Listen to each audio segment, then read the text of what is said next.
अम्मा मां स्कूल पे वञा ड्यूटी ते कमाए छा को ॿुधा मूंखे।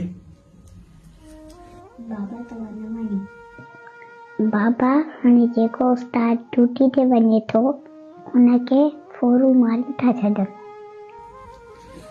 अड़े मुंहिंजी अम्मा मूंखे कुझु कोन थींदो। बाबा तव्हां न वञो प्लीज़।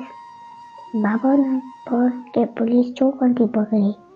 अम्मा शायदि उहे फोरू ऐं धाड़े असांजे हुकुमराननि ऐं पुलिस खां ॾाढा आहिनि जो हर हफ़्ते असांखे हिकु उस्ताद जो लाश ॾिनो थो वञे। पूरी सिंध में अमन अमान जी हालत तमामु ख़राबु आहे। असांजा इदारा बेबस पढ़ियल आहिनि। पर बाबा तव्हां कोन ईंदव स्कूल। मां कोन छॾींदमि तव्हांखे। चङो मुंहिंजी अम्मा मां कोन थो वञा।